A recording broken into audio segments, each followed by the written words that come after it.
आप अतुल गोयल से बात कर रहे हो। ऑनलाइन क्लासेज में आपका स्वागत है। मैं श्री गायत्री शिक्षा निकेतन विद्यालय परिवार से आपको मैथमेटिक्स सब्जेक्ट क्लास 12 के लिए ऑनलाइन क्लास दे रहा हूँ। आप ध्यान से मेरी चीज़ों को अच्छे से पकड़ने की कोशिश करें। कल्पना करें कि मैं आपको क्लास में ही पढ़ा रहा हूँ। बेशक इस महामारी के दौर में हमें घर पर ही बैठकर पढ़ना है आज, तो आज हम घर पर ही बैठकर ऐसा फील करेंगे कि जैसे हम विद्यालय में बैठे हैं। बिल्कुल आपकी सारी समस्याओं का सॉल्यूशन अच्छे से किया जाएगा। आप ध्यान से केवल मेरी चीज़ों को सुनें।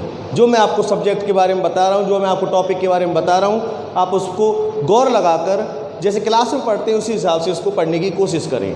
सबसे पहले कोई भी शुरुआत है मैथमेटिक्स में, ऐसा नहीं कि हम किसी एक्सरसाइज को लेकर बैठ जाएं। बहुत सारे बच्चे हैं 11 12 के जो 12th में हैं फ़िलहाल, और कुछ 12th में अभी एग्ज़ाम नहीं हुआ है, इस वजह से 12th में वो तैयारी करते हुए एग्ज़ाम्स तक वो भी मुझे देख सकते हैं यहाँ पर। तो 11th के बच्चे, मैं उम्मीद करता हूँ कि 11th के बच्चों की पढ़ाई अच्छे से हुई है, तो इस वजह से मैं हो सकता है कि उन्हीं टॉपिक्स को लेकर 12th के टॉपिक्स लूँ, या फिर मैं कुछ हो सकता है कि एक नया टॉपिक ऐसा लूँ जो 11th की सब्जेक्ट का प्रभाव, 11th की पढ़ाई का प्रभाव नहीं पड़ेगा। तो आप पहले सारी जो भी आपके एक्सरसाइज हैं उन सब के ब्लूप्रिंट्स देखें। आपको सब कुछ समझ में अच्छे से आएगा। ध्यान से देखें। आप देखिए, आपकी मैथ में सभी बच्चे ध्यान से देखें, चाहे कोई कमज़ोर हो चाहे होशियार हो, अपने आप को जिस भी पोजीशन पर वो रखे हुए हैं, आज सभी स्टूडेंट्स अपनी सारी पोजीशंस आगे ग्रो अप करेंगे। ध्यान से देखें, मैथ में टोटल मार्क्स होते हैं 80 मार्क्स होते हैं। अपने पास एक्सरसाइज है इसमें 16 एक्सरसाइज इसके अंतर्गत टोटल हैं। 80 मार्क्स के टोटल आपके नंबर हैं। एग्जाम्स में जो पेपर आएगा 80 नंबर का आएगा। इसमें फर्स्ट एक्सरसाइज जो है उसको शुरुआत से ही लेकर चलें। फर्स्ट एक्सरसाइज आपका होगा संयुक्त फलन।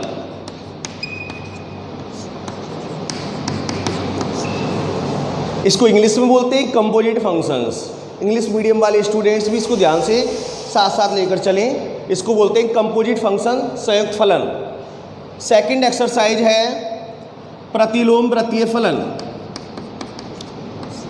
अभी इनके मार्क्स भी डिसाइड करने हैं हम लोगों को, तो अभी आप शुरुआत से देखें। मैं आपका 12th की सारी एक्सरसाइज का 11th की सारी एक्सरसाइज के साथ मैच करवाऊंगा। मैं आपको बताऊंगा कि इस एक्सरसाइज का 11th की किस एक्सरसाइज के साथ अटैचमेंट है, कि आप अगर इस एक्सरसाइज को मैं पढ़ा रहा हूं तो इसके साथ साथ आप 11th की किस एक्सरसाइज को प्रारंभ में क्लियर करें।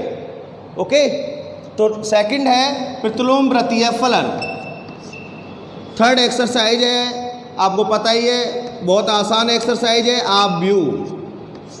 उम्मीद करता हूँ आप सबके पास बुक्स होंगी और आप देख भी रहे होंगे आप व्यू।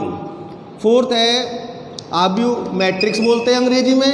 इंग्लिश मीडियम स्टूडेंट जो भी हो वो भी ध्यान से देखें। आप व्यू को इंग्लिश में मैट्रिक्स बोलते हैं। प्रतिलोम हो गया inverse circular functions, inverse circular functions, इसको बोलते हैं कंपोजिट फंक्शंस। ओके फ्रेंड्स, आव्यूह के बाद फोर्थ एक्सरसाइज होती है सारणिक। इसको बोलते हैं अंग्रेजी में डिटर्मिनेंट्स। ये सभी आपको बताना मुझे अभी ज़रूरी है। मैं नहीं चाहता कि आपका टाइम ख़राब हो, आप 1 घंटे या 1.5 घंटे का वीडियो देखें और आपका टाइम ख़राब हो, लेकिन फिर भी मुझे ये सब चीज़ें बताना अभी फ़िलहाल ज़रूरी है। धीरे धीरे हम एक्सरसाइज को स्टार्ट करेंगे, कोई भी आपके अनुसार लेकर, जिसका 11th का असर नहीं पड़े जिस पर। फिफ्थ है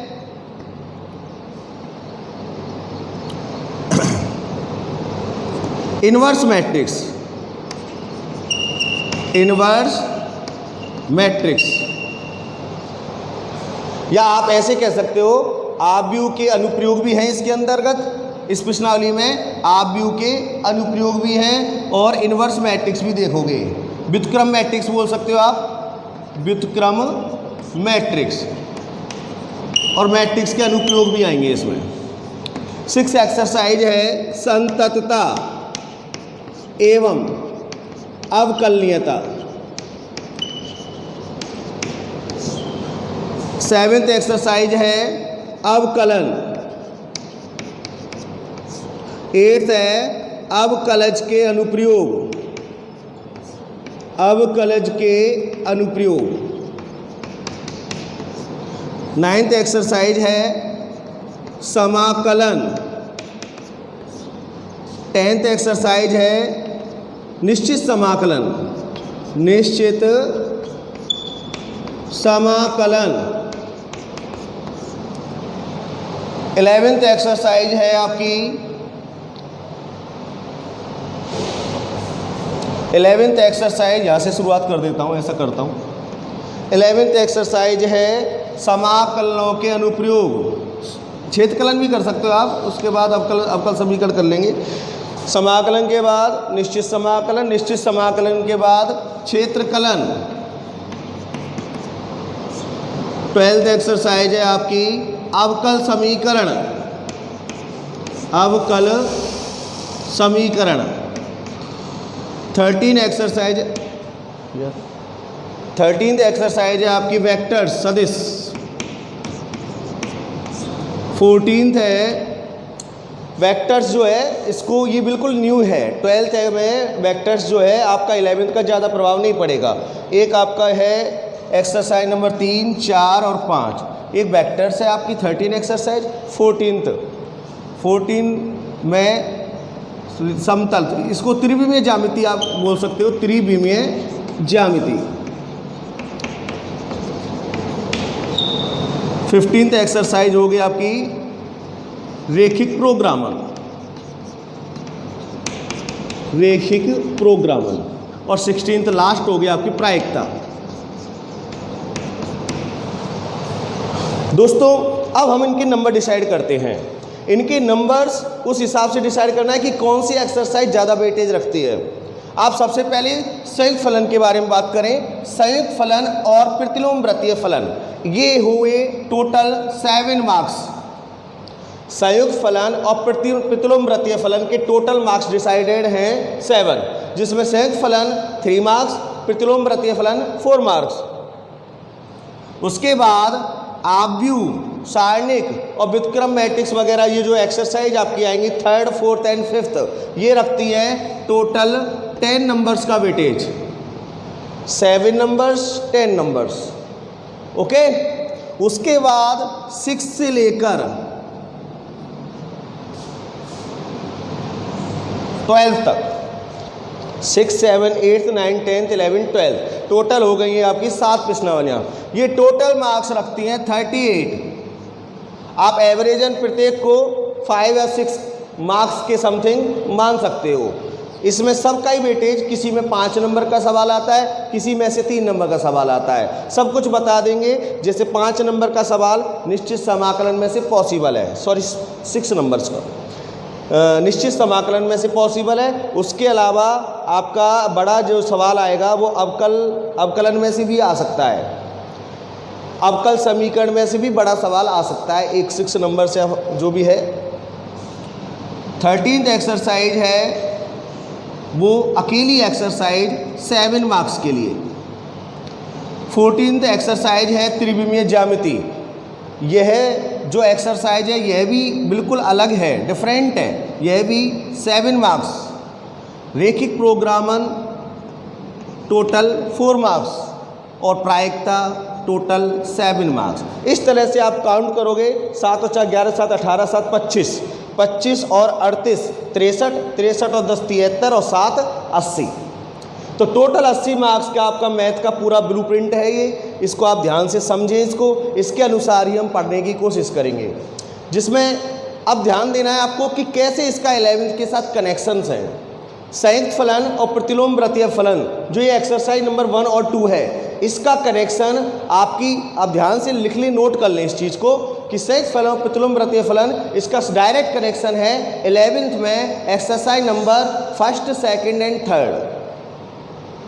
दोस्तों ये जो दो एक्सरसाइज हैं, ये 3 एक्सरसाइज आपको मतलब 11th की जो 3 एक्सरसाइज हैं 1st, 2nd एंड 3rd। देखो मैं यहाँ पर लिख देता हूँ 1st plus 2nd plus 3rd। ऐसे लिखूंगा तो आपके समझ में मेरे आई थिंक मेरे नहीं आएगा। मैं यहाँ पर लिख देता हूँ आपको कि पहली एक्सरसाइज के लिए आपको 11th, ये 12th का है और यह 11th का है।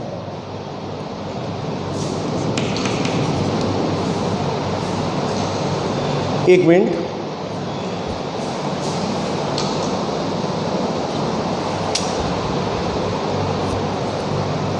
यहाँ नहीं आएगा।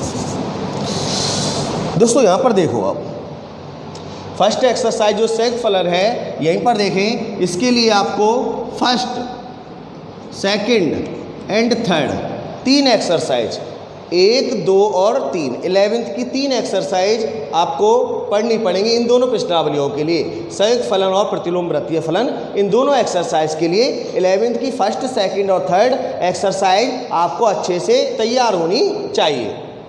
दोस्तों उसके बाद exercise 3rd, 4th and 5th, ध्यान से देखना, 3rd, 4th एंड 5th आव्यूह, सारणिक और व्युत्क्रम मैट्रिक्स वगैरह, ये जो 3 जो आपकी एक्सरसाइज हैं, इन तीनों एक्सरसाइज को पढ़ने के लिए आपको पूर्व ज्ञान के लिए ज़्यादा आवश्यकता नहीं है। डायरेक्ट इनके लिए पूर्व ज्ञान की आवश्यकता नहीं है। पूर्व में जो आप लोगों ने पढ़ाई की है उसकी ज़्यादा आपको आवश्यकता नहीं है 11th में। उसके बाद सबसे इस मैथ में सबसे इम्पोर्टेंट जो आपके मार्क्स के हिसाब से भी देखें, आपकी स्पष्टीकरण के हिसाब से देखें, सबसे इम्पोर्टेंट है 6th, 7th, 8th, 9th, 10th, 11th and 12th exercise, जिसको बोलते हैं अवकलन, शॉर्ट में जिसको बोलते हैं डिफरेंशिएशंस एंड इंटीग्रेशंस, अवकलन और समाकलन, जिसमें एक्सरसाइज 6 संततता एवं अवकलनीयता, अवकलन, अवकलज के अनुप्रयोग, समाकलन, निश्चित समाकलन, छेदकलन, अवकल समीकरण, ये सारी एक्सरसाइज आती है। इसमें इम्पोर्टेंट रूप से शुरुआत, जैसे हम संततता एवं अवकलनीयता, ये तो है ही है। एक्सरसाइज नंबर जो 7 है अवकलन, शुरुआत यहीं से होगी आपकी। यहाँ अवकलन का जब तक कॉन्सेप्ट आप अच्छे से नहीं समझेंगे तब तक आप इस एक्सरसाइज को नहीं उठा सकते हैं। कभी आपका मन हो कि 9th एक्सरसाइज हम शुरू करवा लें कहीं से, तो कोई मतलब नहीं है इसको शुरू करने से। जब तक आपको अवकलन समझ में नहीं आएगा अच्छे से, तब तक आप समाकलन को अच्छे से नहीं समझ सकते हो। इसके लिए आपको शुरुआत यहीं से करनी होगी। धीरे धीरे बेस बाय बेस अवकलन के बाद इसके अनुप्रयोग पढ़ेंगे, उसके बाद अवकलन के जस्ट बाद समाकलन। समाकलन में 2 टाइप होते हैं, अनिश्चित समाकलन पढ़ेंगे इस एक्सरसाइज में, उसके बाद निश्चित समाकलन पढ़ेंगे। ये टोटल बेसमेंट पर निर्भर करता है, आपकी कैलकुलेशंस पर निर्भर भी करता है, बहुत कुछ निर्भर करता है। उसके बाद क्षेत्रकलन एक तरह से समाकलन का अनुप्रयोग है, आप लिख सकते हो यहाँ पर, क्षेत्रकलन का मतलब समाकलन का एक अनुप्रयोग है। यूजेज ऑफ इंटीग्रेशंस, तो क्षेत्रकलन जो है नेक्स्ट एक्सरसाइज जो थी, अवकल समीकरण, इन सब का मैच है। अवकल समीकरण का मतलब इसमें आपका जो डिफरेंशिएशंस हैं और इंटीग्रेशंस है, अर्थात अवकलन है और समाकलन है, दोनों को कंबाइंड रूप से अवकल समीकरण हम बनाएंगे, सॉल्व करेंगे। कभी इंटीग्रेशन की आवश्यकता हो सकती है, कभी डिफरेंशिएशन की आवश्यकता होती है, कभी जनरल इक्वेशंस फाइंड आउट करने पड़ेंगे, कभी डिफरेंशियल इक्वेशंस फाइंड आउट करने पड़ेंगे। अवकल समीकरण का मतलब डिफरेंशियल इक्वेशंस। उसके बाद दोस्तों आपका ये 7 मार्क्स की जो एक्सरसाइज नंबर 13 है, वेक्टर्स, इसको बोलते हैं वेक्टर्स, सदिश। दोस्तों इस एक्सरसाइज को जब हम करेंगे तो इसके लिए आपका फिजिकल जो आपने फिजिक्स में पढ़ा है ना वेक्टर्स के रूप में, वेक्टर्स के लिए वो थोड़ा बहुत कॉन्सेप्ट आपका काम में आएगा।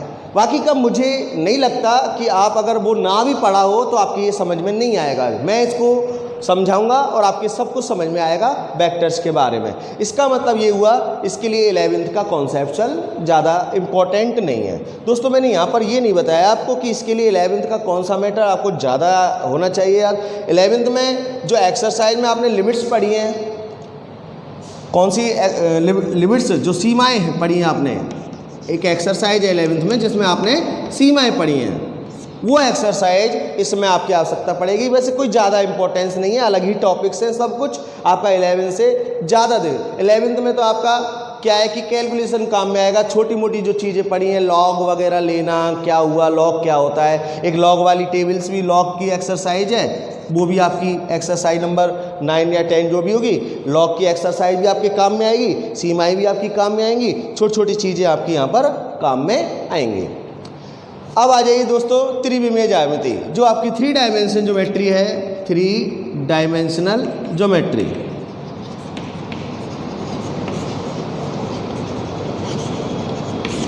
त्रिविमीय ज्यामिति जो दोस्तों ये एक्सरसाइज आपके सामने है, इस एक्सरसाइज के लिए भी आपने फिजिक्स में बहुत सारी चीज़ें पढ़ी होंगी, 1 dimensions motions, 2 dimensions motions, 3 dimensions motions.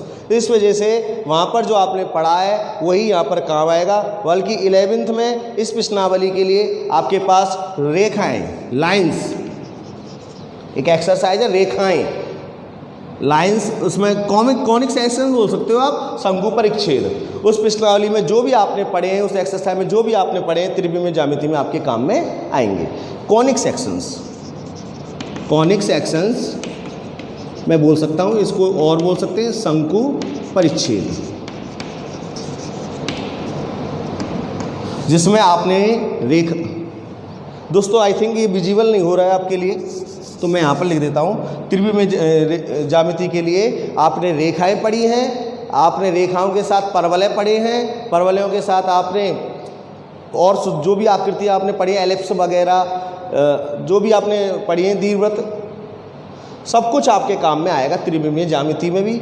और उसके अलावा क्षेत्रकलन में भी इसका अनुप्रयोग है, इसका अनुप्रयोग क्षेत्रकलन में भी आएगा। लास्ट एक्सरसाइज है 15 सेकंड लास्ट, रैखिक programming, linear programming. Linear programming में आपका कॉन्सेप्ट, प्रारंभिक कॉन्सेप्ट है, वो बिल्कुल काम में नहीं आएगा। 11th का कोई कॉन्सेप्ट नहीं है। 16th एक्सरसाइज जो प्रोबेबिलिटी है वो आपको पता ही है, 11th में भी प्रोबेबिलिटी है, 11th का प्रोबेबिलिटी आपका टोटली काम में आएगा। 11th में जो आपने प्रायिकता के अंदर का पढ़ा है, वो सारी प्रायिकता का जो भी सारी चीज़ें हैं वो यहाँ पर काम में ऐसे एज इट इज आएंगी। तो दोस्तों आपको इन प्रश्नावलियों को यदि पढ़ना है तो 12th की जो ये प्रश्नावलियाँ हैं उनके लिए 11th की एक्सरसाइज आपको अच्छे से होनी चाहिए।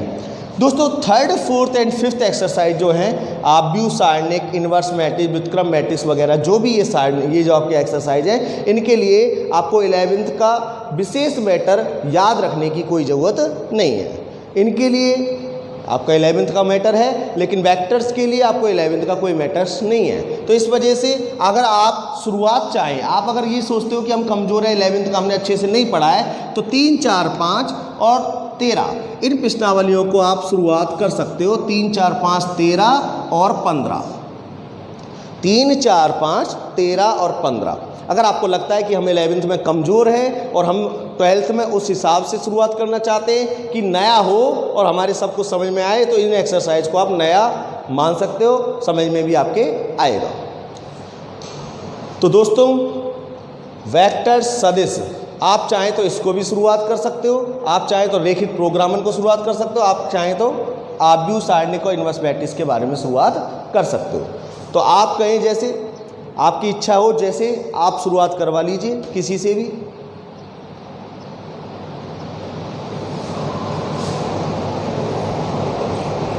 तो दोस्तों अगर आप चाहें तो आव्यूह को शुरुआत करें, तो हम आव्यूह को भी शुरुआत कर सकते हैं। आई थिंक आव्यूह आपके लिए सबसे आसान एक्सरसाइज पड़ेगी, तो आव्यूह को शुरुआत कर लेते हैं सर। ओके, सभी ध्यान देंगे आव्यूह के लिए कि आव्यूह क्या है।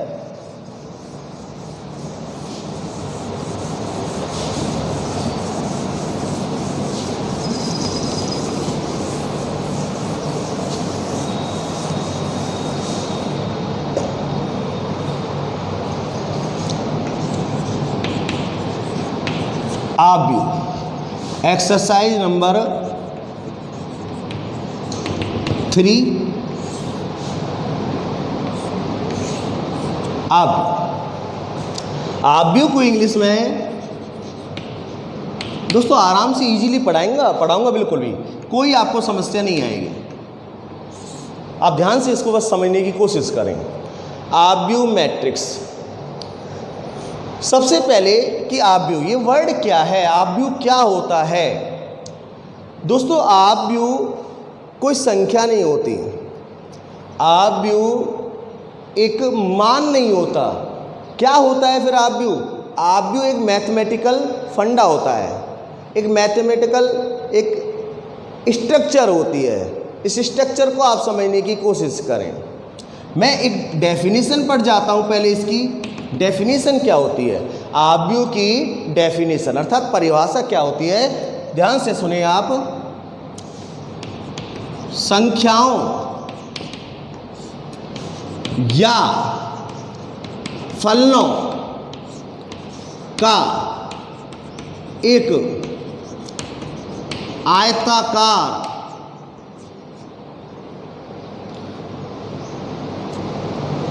विन्यास।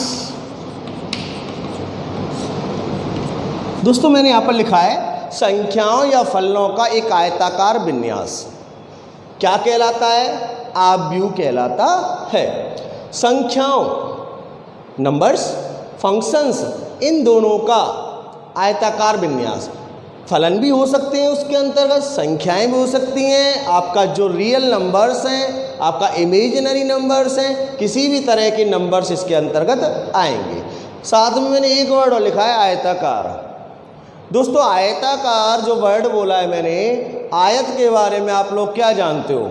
आयत एक ऐसी चीज होती है, एक ऐसी आकृति होती है जिसमें लंबाई और चौड़ाई दो तरह का सिस्टम होता है। लंबाई होती है वो अलग हो सकती है, डिफरेंट हो सकती है, किससे? चौड़ाई से।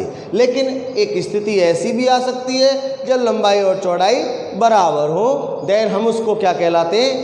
कहते हैं वर्ग।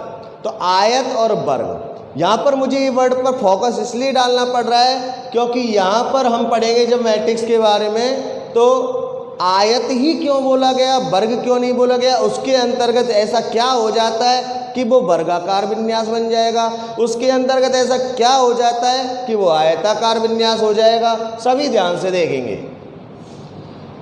छोटी छोटी चीज़ों को भी ध्यान से देखेंगे।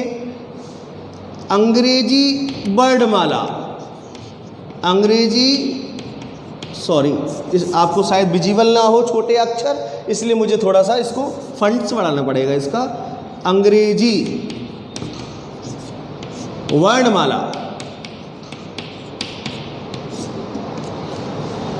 के कैपिटल लेटर्स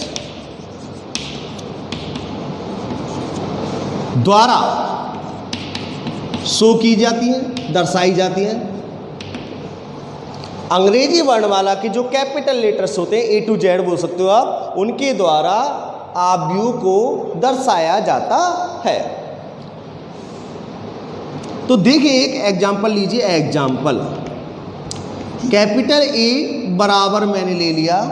शो करने का तरीका देख लीजिए, बहुत इजी है आपके सामने, सभी देखना।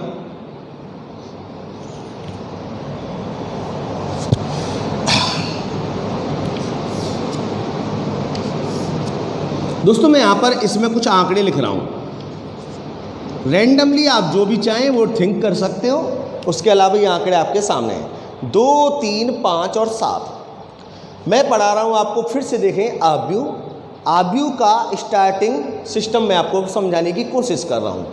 2, 3, 5, 7 मैंने ये 4 आंकड़े आयताकार रूप से दिखाए हैं। आप आयताकार इसलिए बोल सकते हो, कम से कम आयत ऐसी आकृति बनती है, आई थिंक आपको सबको पता है।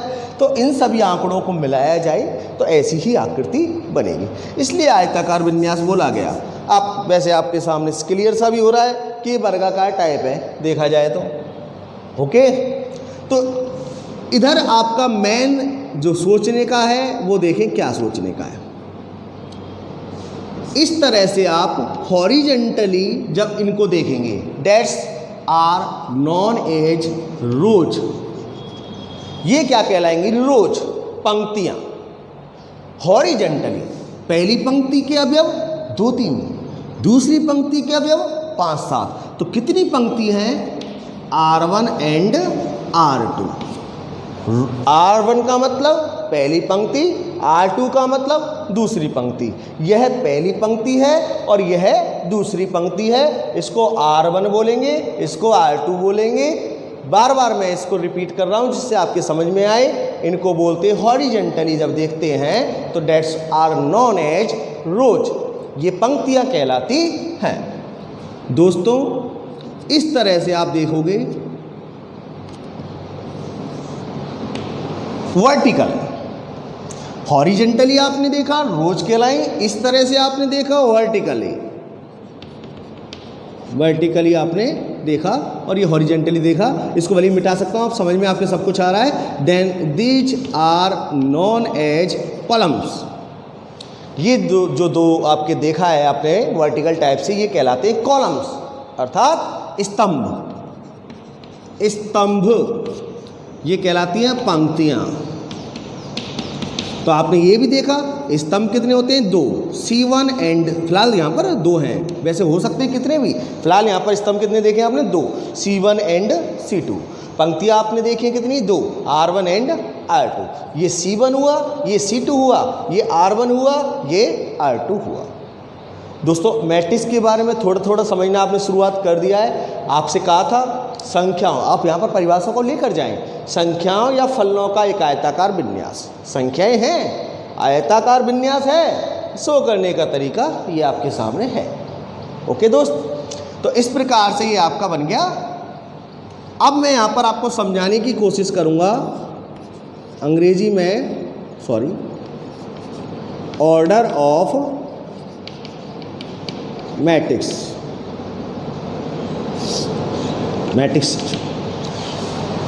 मैट्रिक्स की कोटि, आव्यूह की कोटि, कि आव्यूह की कोटि को डिसाइड कैसे किया जाता है, कैसे उसकी कोटि को बताया जाता है। दोस्तों आप यहां पर देख सकते हो कि आपको डिसाइड क्या करना है, नंबर ऑफ रोज डेट्स क्रॉस, आप इसको क्रॉस बोलेंगे। मल्टीप्लाई का जो ये साइन आपके सामने शो हो रहा है इसको आप क्रॉस बोलेंगे। Number of rose multiply by number of columns,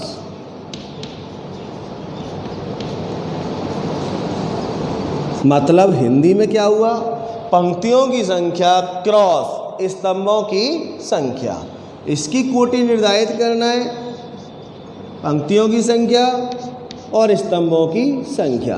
then आप इसको क्या कह सकते हो कि यह 2 क्रॉस 2 की एक मैट्रिक्स आपके सामने प्रदर्शित है।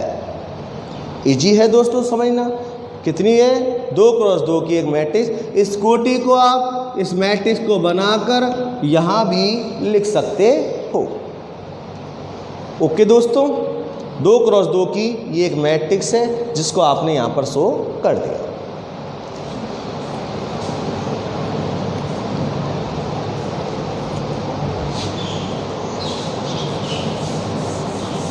आई थिंक आपके सब कुछ समझ में आ रहा होगा मैट्रिक्स के बारे में कि मैट्रिक्स की परिभाषा क्या होती है। मैट्रिक्स को अंग्रेजी वर्णमाला के कैपिटल लेटर से व्यक्त करते हैं। मैट्रिक्स की कोटियाँ भी होती हैं जो डिसाइड करनी पड़ती है नंबर ऑफ रोज से और नंबर ऑफ कॉलम से, कि पंक्तियों की संख्या क्या होती है और स्तंभों की संख्या क्या होती है, वो डिसाइड करके पहले पंक्तियों की संख्या फिर क्रॉस स्तंभों की संख्या, वह कहलाती है मैट्रिक्स की कोटि। तो अब आ जाइए एग्जाम्पल नंबर नेक्स्ट पर, क्योंकि आपको केवल यहीं से आपको संतुष्ट नहीं रहना है, जितना आपके ज़्यादा से ज़्यादा समझ में आ जाए उतना आप देखना है। 1 2 3 4 5 6 7 8 9, ये रैंडमली मैंने कोई भी अंक जो है आपके इस मैट्रिक्स के अंतर्गत डाल दिए। दोस्तों आप इजीली बता सकते हो इस मैट्रिक्स की कोटियाँ क्या होगी, आप जान ही रहे हो इस मैट्रिक्स की कोटि क्या होगी, 3 क्रॉस 3। क्यों, आपने यहाँ पर क्या देखा कि यहाँ पर नंबर ऑफ रोज क्या है, 1 2 एंड 3। नंबर ऑफ कॉलम्स आपने देखा 1 2 एंड 3, देन इसकी कोटि क्या हो गई, 3 क्रॉस 3। दोस्तों इसमें मैं चेंज करता जाऊंगा, आपको समझाने की कोशिश करूंगा बार बार कि कोटियाँ कैसे डिसाइड होती हैं। आप फिर से देख सकते हो नंबर ऑफ रोज क्या है 2, नंबर ऑफ कॉलम्स क्या है 3, इसकी कोटि क्या हुई 2 क्रॉस 3। आई थिंक आपके समझ में आ गया दोस्तों। इस तरह की मैट्रिक्स भी आपके पास हो सकती है b बराबर 5। आप कह रहे हो सर इसमें तो कुछ भी नहीं है, अरे आप देखोगे तो इसमें सब कुछ है। कैसे? नंबर ऑफ रोज इसको क्या मान सकते हो 1, नंबर ऑफ कॉलम्स भी क्या मान सकते हो 1, then this is 1 cross 1। Okay दोस्तों, ये 1 क्रॉस 1 की क्या है एक मैट्रिक्स।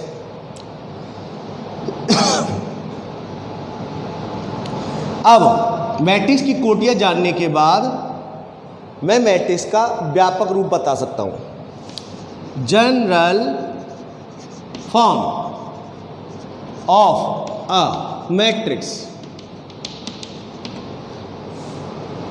आव्यूह का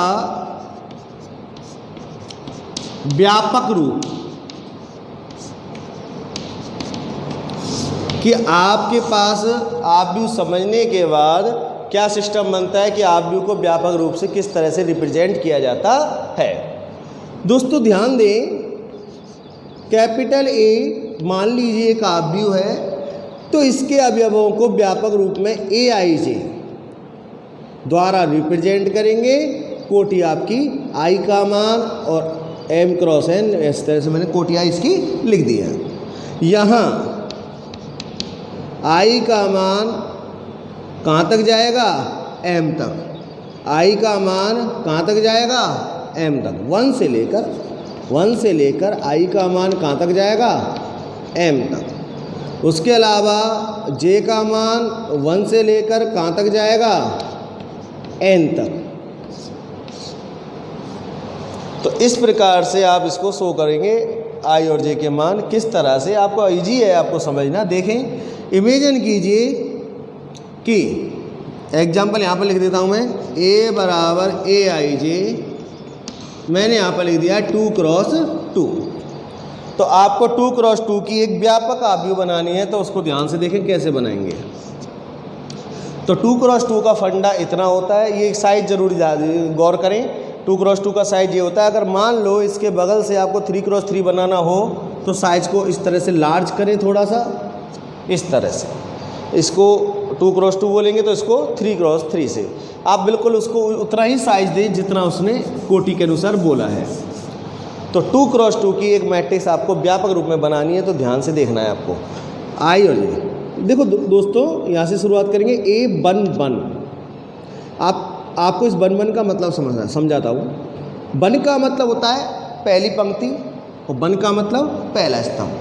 तो इस तरह से इसको बोल सकते हैं पहली पंक्ति भी है ये और पहला स्तंभ है, तो इस तरह से पहला अवयव A 1 1। दोस्तों अगला अवयव आ गया A 1 2, अगला अवयव आ गया। अब पंक्ति दूसरी चालू हो गई तो 2 1, पंक्ति दूसरी चालू हो गई 2 2। पहली पंक्ति पहला स्तंभ अर्थात पहला अवयव आपका बन गया A 1 1। दोस्तों इस तरह से आंकड़े आप चाहें तो शॉर्टकट याद कर सकते हो, 11 12 21 22, ये शॉर्टकट हो गया शुरुआत से ही। आपको अगर 3 क्रॉस 3 बनाना है तो 11 12 13, समझ रहे होंगे आप। उसके बाद 21 22 23, ये A के नीचे लगाने हैं आपको सभी, ऐसे नहीं ऐसे लिख दो आप। उसके अलावा 31 32 और 33। दोस्तों ये क्या हो जाएगी आपकी, कभी आपसे पूछा जाए 3 क्रॉस 3, ये 2 क्रॉस 2। दोस्तों जो लास्ट वाला अवयव आता है ना, तो वो कोटि का अकॉर्डिंग आता है।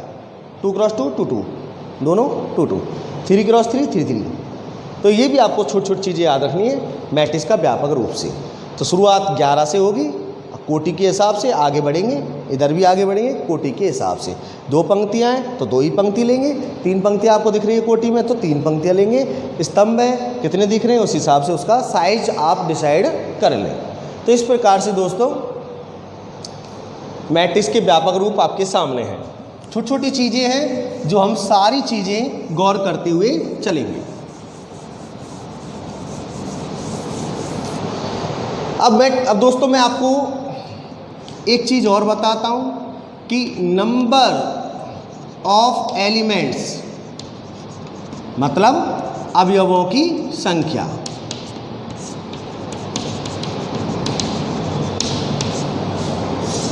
कैसे फाइंड आउट करोगे?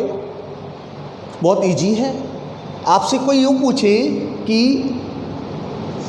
m क्रॉस n मैं अगर एक स्टार रूप से व्यापक रूप में स्टार जो है एक तरह से आपकी एक लाइन को डिनोट करता है जो एक इम्पॉर्टेंट लाइन होगी। स्टार में मैंने लिख दिया कि m क्रॉस n कोटि की मैट्रिक्स में अवयवों की संख्या, मैं बोल रहा हूँ दोस्तों आप देखने की क्या कोशिश करता, यहाँ आपको समझ में भी नहीं आया लेकिन मैं बोल रहा हूँ। m क्रॉस n कोटि की मैट्रिक्स में अवयवों की संख्या mn होगी। क्या होगी friends? mn। m cross n कोटि की मैट्रिक्स में अवयवों की संख्या क्या होगी? mn। मतलब आप नॉर्मली m को n से मल्टीप्लाई करें। जैसे आपने कभी अभी थोड़ी देर पहले 2 क्रॉस 2 देखा था, तो इसमें अवयवों की संख्या क्या हो गई? इनका मल्टीप्लाई कर दो आपस में 4। उस आपने 4 ही अवयव देखे थे। 3 क्रॉस 3 में आपने 9 ही अवयव देखे होंगे। तो इस तरह से जब कोटियों में दोनों संख्याओं का पंक्ति और स्तंभों को आपस में गुणा कर देंगे तो उसमें अवयवों की संख्या आपकी प्राप्त हो जाएगी। यही आपकी अवयव है। ये आपकी ज़रूरत कहाँ पड़ती है? ज़रूरत आपकी वहाँ पर पड़ती है जब आपको मैट्रिक्स की ऑर्डर्स निकालना पड़े। क्वेश्चन आपसे पुटअप हो सकता है 12 अवयवों, क्वेश्चन 12 अवयवों वाली मैट्रिक्स की संभावित 12 अवयवों वाली मैट्रिक्स की संभावित कोटियां क्या होंगी?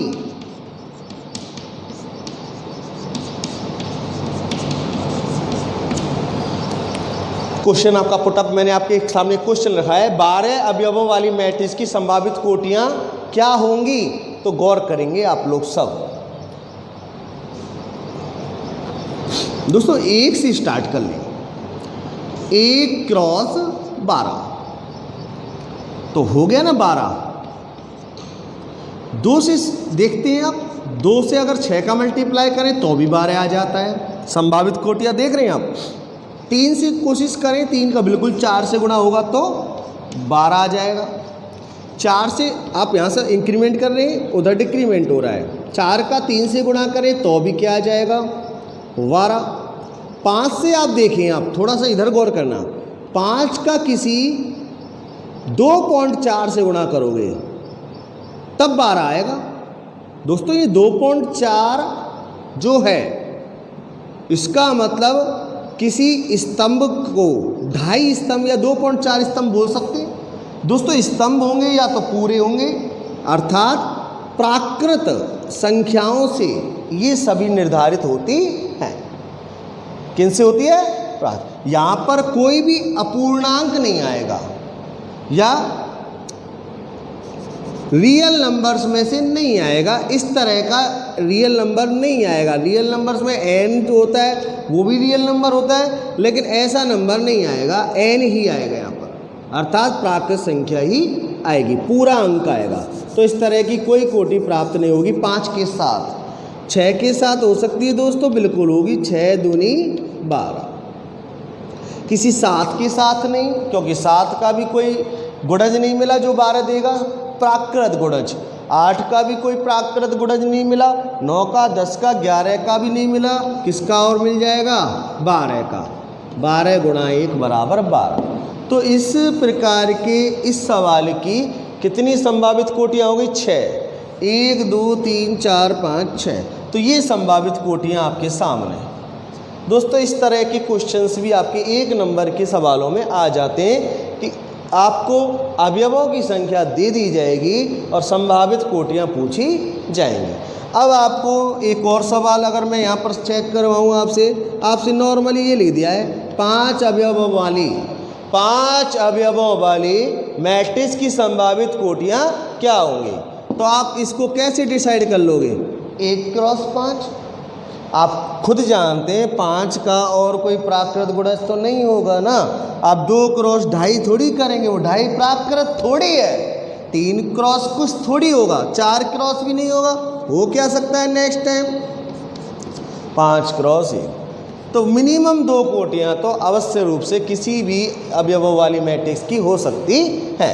इसके लिए 1 क्रॉस 5 और 5 क्रॉस 1 2 प्रकार से कोटियाँ निर्धारित की जा सकती है। 5 अवयवों वाली मैट्रिक्स की संभावित कोटियाँ कितनी होंगी? 2। This and this. I think आपकी ये भी समझ में आ गया होगा। दोस्तों इजी है समझना सब कुछ, बस आपको महसूस ये करना है ना कि आप ऑनलाइन पढ़ ही नहीं रहे हो, आप ये महसूस करें कि हम क्लास में पढ़ रहे हैं। नंबर आपके सामने यहाँ पर लिखा हुआ है बोर्ड पर, इस नंबर से आप कभी भी कॉल करके जो भी समस्याएं हैं वो आप मेरे सामने रख सकते हो। मैं आपकी यथासंभव सारी समस्याओं का सॉल्यूशन दूंगा। ध्यान से अब आपको ये देखना है, कुछ और चीज़ें मैं आपको बताने की कोशिश कर रहा हूँ, उनको भी आप देखेंगे। Types of matrix.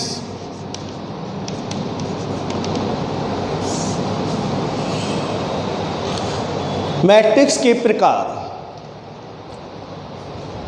ज़्यादा आपका थ्योरेटिकल टॉपिक तो है नहीं, बस थोड़ा सा समझना है कि मैट्रिक्स किस किस प्रकार की हो सकती है। एक मैट्रिक्स आपको मैं बताऊंगा। सबसे पहले पंक्ति आव्यूह।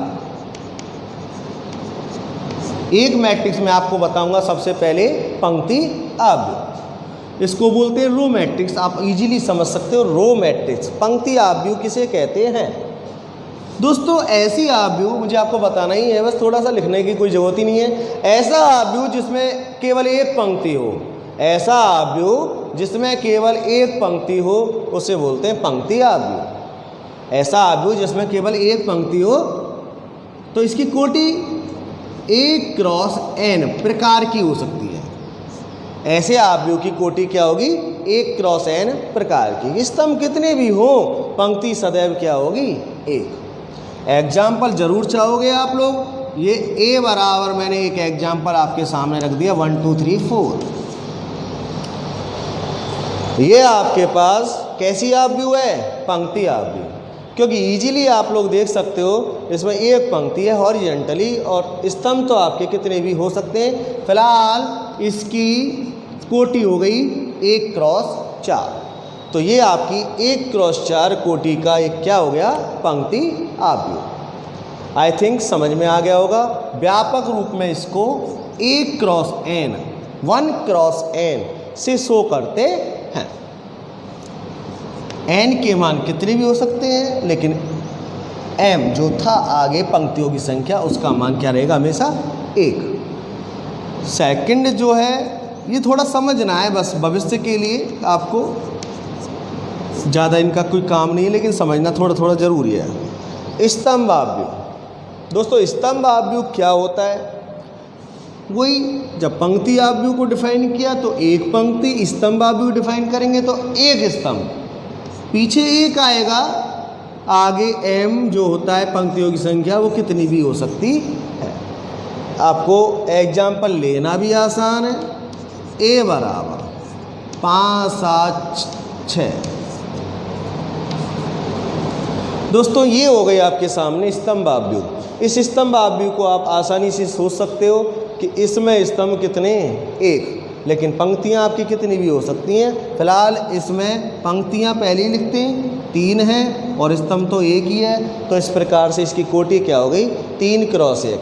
आप कह सकते हो यह 3 क्रॉस 1 का एक स्तंभ आव्यूह आपके सामने शो है। दोस्तों थर्ड हुआ आपका इम्पोर्टेंट रूप से वर्ग मैट्रिक्स। ये थोड़ा आप इम्पोर्टेंट टॉपिक मान सकते हो, क्योंकि यह जो वर्ग आव्यूह है यह सारणिकों में भी बहुत इम्पोर्टेंट है। सारणिक सदैव वर्ग आव्यूहों का वर्ग आव्यूह से ही प्राप्त किया जाता है, ना कि किसी भी अन्य आव्यूह से। वर्ग आव्यूह से ही प्राप्त किया। स्क्वायर मैट्रिक्स जो वर्ग आव्यूह होता है, आपका नाम से प्रतीत हो रहा है। वर्ग किसे कहते हैं? आयत के अंतर्गत वर्ग किसे कहते हैं? कि जिसमें लंबाई और चौड़ाई समान हो जाए, आयत के अंतर्गत वो क्या बन जाता है? वर्ग। लेकिन यहाँ पर हम कोई रेखिक इस तरह की समस्याओं को सॉल्व तो कर ही नहीं रहे समतल में, लेकिन यहाँ पर हम पढ़ रहे हैं मैट्रिक्स। तो मैट्रिक्स में वर्ग आव्यूह किसे कहते हैं? आव्यूह की कोटियाँ क्या होती हैं? m cross n। वहाँ पर लंबाइयाँ चौड़ाइयाँ होती थी, यहाँ पर पंक्तियों की संख्या और स्तंभों की संख्या होती है। यदि वो दोनों चीज़ें m और n के मान बराबर हो जाएं, m और n के मान बराबर हो जाएं, तो हम उसे कहेंगे वर्ग आव्यूह। क्या कहने का मतलब हुआ? कि number of rows equal to number of columns. यदि पंक्तियों की संख्या और स्तंभों की संख्या दोनों बराबर हो जाएं तो ऐसे आव्यूह को वर्ग आव्यूह कहते हैं। ओके फ्रेंड्स, अब इसका साइन शो करना है, एग्जाम्पल शो करना है। आप इजीली एग्जाम्पल इनके रख सकते हो। मैं सारे एग्जाम्पल्स आपके सामने रखूँगा। ऐसी भी एक आव्यूह वर्ग आव्यूह हो सकती है, क्योंकि आप इसकी कोटि डिसाइड करोगे तो क्या होगी, 1 क्रॉस 1। हमें तो मतलब किससे, पंक्तियों की संख्या और स्तंभों की संख्या दोनों समान है, इसीलिए ये कैसी है, वर्ग आव्यूह। हमें इसका एग्जाम्पल नेक्स्ट देंगे, b बराबर 1 2 5 7। ये आपका हो गया 2 क्रॉस 2। इजीली आप देख सकते हो, दो ही तो इसमें पंक्तियां हैं, दो ही इसमें क्या है, स्तंभ। तो वर्ग आव्यूह ही हुआ, दोनों चीज़ें समान हो गई। c बराबर, और एग्जाम्पल 1 2 3 4 5 6 7 8 9। ये आप देख सकते हो 3 क्रॉस 3 का एक वर्ग आव्यूह होगा। 3 क्रॉस 3 का एक वर्ग आव्यूह होगा। ओके,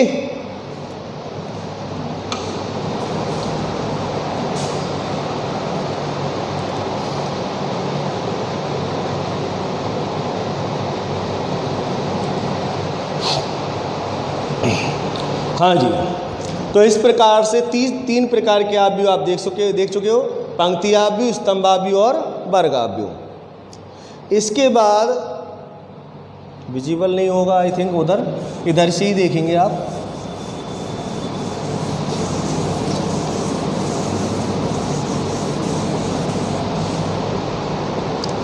उसके बाद आप आ जाइए विकर्ण आव्यूह पर।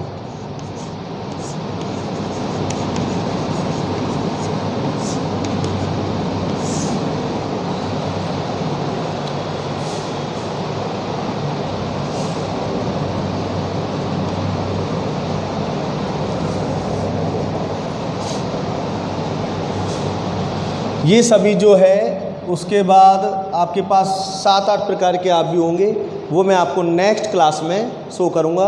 अभी मेरा टाइम कंप्लीट हो गया, नेक्स्ट टाइम मैं आपके सामने शो करूँगा। ओके,